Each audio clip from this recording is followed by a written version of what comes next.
The internet is one of those things that we use without really thinking about. Sometimes we even take it for granted. Nowadays we play games, stay social, and date using it so that we lose track of just how cautious we need to be on the internet.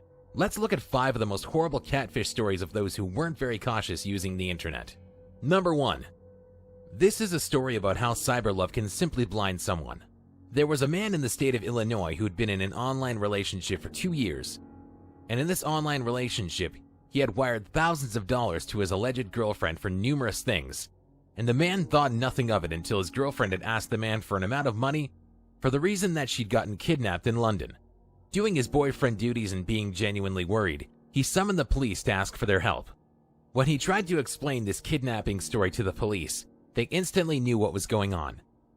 The police notified him that scams like this go on all over the world, and the money he sent wiring to her was money going to various bank accounts.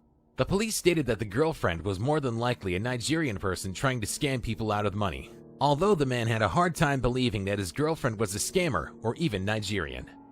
Number 2. Manti Te'o was a famous linebacker for Notre Dame University who was a victim of a catfish. He even went so far as to dedicate one of his successes to his deceased girlfriend named Lene Kekua. They had met in 2009 and had a relationship that lasted for 2 years. What Manti Te'o didn't know was that he was being catfished by a man named Ronanaya, who happened to be 22 years old at the time. This man had made an attempt to kill off his alter ego, Lene Kekua. All this time, Manti thought his relationship had been truly real, and that the love of his life truly did die. Manti mentioned Lene's death in an interview, and after that interview was when sources had mentioned that there were no records of her name found anywhere or even existed.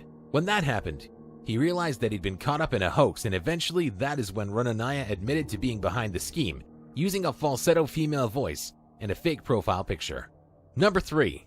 Paula Bonham, from Los Angeles, met a deceiving woman named Jana St. James from Illinois. Jana was posing online as a man named Jesse Jubilee James, who was a volunteer firefighter and was from Colorado, as well as an avid animal lover.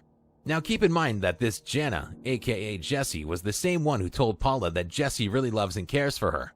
Apparently gifts were exchanged and Paula admitted to spending $10,000 on gifts. The downside would be that every time arrangements were made with Paula and Jesse to meet, something would happen that made Jesse not get to see her in person, until one day he allegedly died from liver cancer.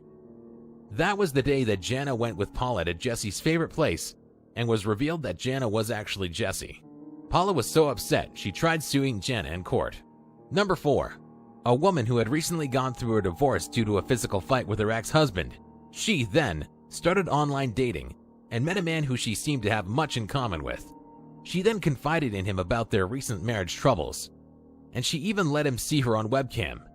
She also told him about her planning on getting a protection order in court, but he ended up convincing her not to do it. After the convincing, she ended up seeing more of her ex-husband in the places that she ended up going. She thought that the only person who knew where she was going was her boyfriend, but that was not the case at all. After she searched for herself, she figured out that her new boyfriend was her ex-husband who happened to be obsessive. She ended up going through with the divorce and getting the protective order, and her ex-husband now has stalking charges as well. Number 5. In the New York Observer was an article about how a woman named Emily Slutsky lured 3 men into believing that she was really a man named Ethan Schumann. Now, Ethan has excuses of why he can't meet these women in person, such as having esophageal cancer, being robbed, and even being injured in a car accident. Slutsky tried to do a lot of things to keep her identity as Ethan, but when her cover was blown, she stated that she was disconnected from reality and that she was using Ethan to handle her personal issues, and that she would be done with impersonating. 2 years later, she became another man, but sadly for the real Ethan Schumann, he had to remove himself from social media in order to avoid misunderstandings and confrontations. Thanks for watching. If you enjoyed this video, be sure to hit subscribe for more videos.